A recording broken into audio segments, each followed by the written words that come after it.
pense que dimanche passé les populations sont génn nañ massivement voté ci ni mu gënee rafet ñëpp kontaan ci te la commission départementale de recensement des votes mu ngi ci pare na ci commune yu bari je pense que kañu fa teewal sax mi ngi en route di ñëw la coalition Yewwi Askan Wi a largement remporté les élections.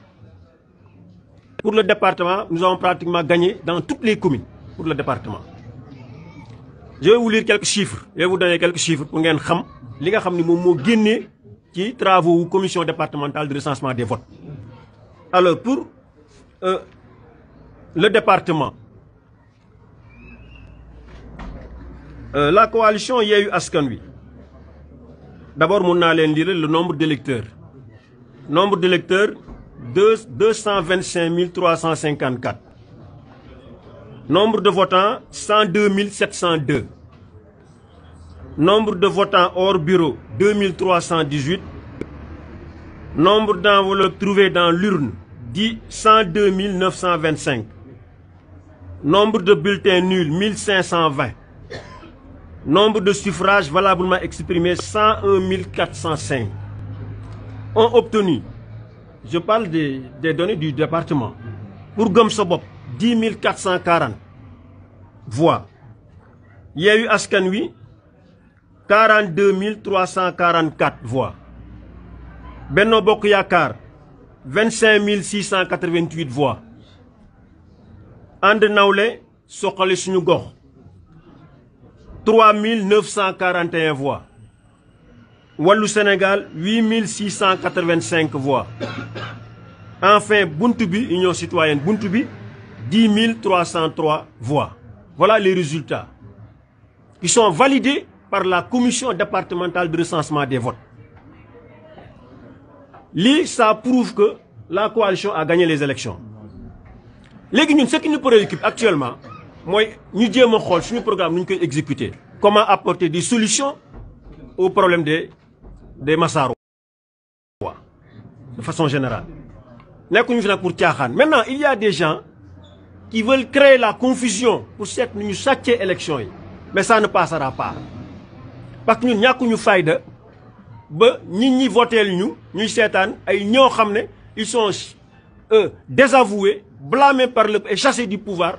Nous avons pour dire def ay trafic di def ay njuuj njaaj pour jéem a yàq suñu suffrage. On ne l'acceptera pas et ça ne passera pas. Gudd gàtt loolu mooy wax ci. Donc li ñu leen di xamal mooy ñun actuellement li ñu préoccupé mooy naka la ñuy def ba fii ak ñu ñuy installé ñu jéem a commencé di xalaat pour que bu ñu commencé mën a jublu rapidement ci mbiru askan wi. li leer ba leer mooy ñun ñàkkuñu fayda te la coalition département bi ba mu daj ñun ñëpp pare nañ taxaw pour faire face à une forfaiture. On ne l'acceptera pas parce que ñàkkuñu fayda ñun ñi voteel ñu ñuy seetaan ay nit ñoo xam ne dañu leen fi dàqe parce que seen gestion baaxul parce que dañu arrogant parce que c'est des gens yoo xam ce sont des incompétents ñu jëlee leen ci pouvoir bi ba pare ñu ñëw nit ñi fal ñu ñuy seetaan ñuy foqati affaire yi ci ay caaxaan. dégg naa ñu ngi def caravane ak yi kenn xamul. Mais yooyu yëpp ay caaxaan la dañu war a fair play man je tends la main à tout le monde pour que ñu ànd liggéey defar suñu Kër Massar mais nag duñu ñàkk fayda ñoo xam ne dañ leen folli nit ñi voté luñ leen ñu ñëw bëgg a jël suñu kii parce que Sénégal yi Kër Massar ñun la ñu wóolu waa Kër Massar Yewwi Askan Wi la ñu wóolu 42 344 voix yow nga am 25 688 voix nan nga mën a gagné. Nous avons gagné dans toutes les communes te ñoom ils ont les PV nous avons les PV. La SEDA a les PV. Les journalistes ont les données. Mais quoi est le problème? Donc, ce que je dis, nous savons qu'on nous. Je laisse donner la parole aux responsables qui sont là. Nous avons l'une qui s'en est. Bon, si vous voulez, on peut donner la parole à moi. C'est... On peut y avoir en français, c'est important. Hein? Pour la presse écrite. Non, proposition, est-ce qu'après Moulin que de ITV après moi? Non, français, communiquer. Bon, très rapidement, en français. Je voudrais d'abord saluer très chaleureusement les populations de Kër Massar et leur féliciter pour avoir fait triompher la démocratie dimanche dernier. Ils sont sortis massivement et votés dans la façon la plus démocratique. Et maintenant, les résultats qui sont sortis pour le département, après le dépouillement au niveau de la commission départementale de recensement des votes, nous avons d'abord pour le nombre d'électeurs 225 354 voix, le nombre de votants 102 702, le nombre de votants hors bureau 2318, le nombre d'enveloppes trouvées dans l'urne 102 925, le nombre de bulletins nuls 1520, le nombre de suffrages valablement exprimés 101 405.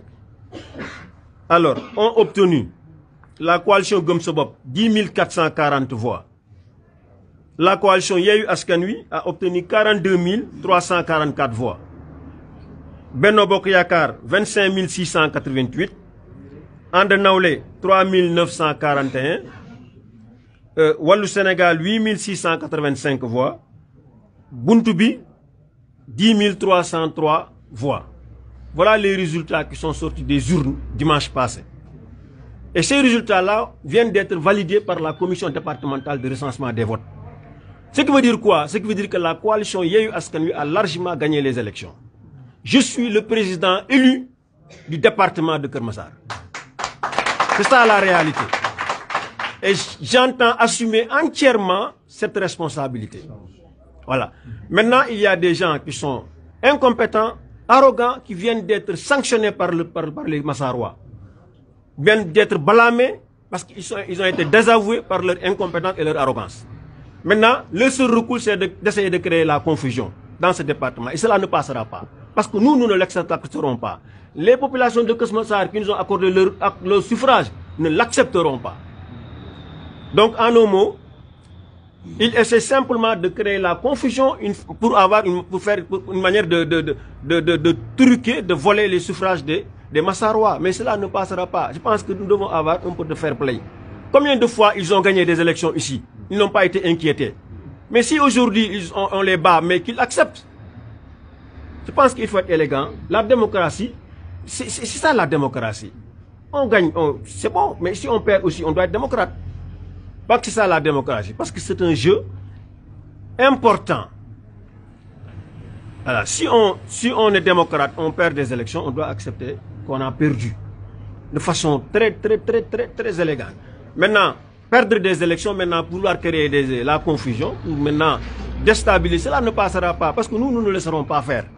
Et je demande à tout le monde, tous les Massarois, de se tenir prêts pour être sentinelles, pour défendre leur suffrage.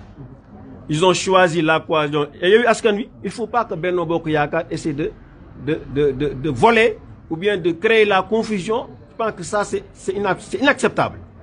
Donc, c'est en fait les mots que nous avions à dire à l'endroit de la presse. Nous allons donner